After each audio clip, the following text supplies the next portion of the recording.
Tangis keluarga Peggy usai dinyatakan tak bersalah oleh hakim atas kasus Vina Cirebon langsung sujud syukur.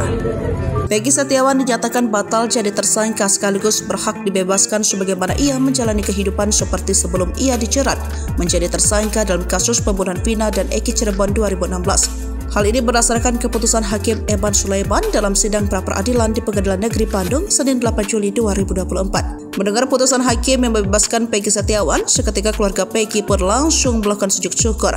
Sebelumnya dalam sidang pra-peradilan, Hakim Eban Sulaiman menerima permohonan Peggy, mengabulkan permohonan pra-peradilan pemohon untuk seluruhnya, kata Eban Sulaiman di Pengadilan Negeri Bandung Senin 8 Juli 2024. Peggy ditangkap setelah menjadi buron selama 8 tahun atas kasus pembunuhan Vina dan Eki di Cirebon pada tahun 2016 lalu.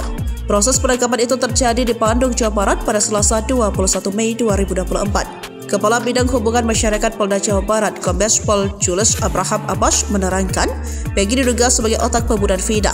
Ia menerangkan tersangka ditangkap ketika pulang dari tempat kerjanya sebagai buruh bangunan sekitar pukul 6:32 menit.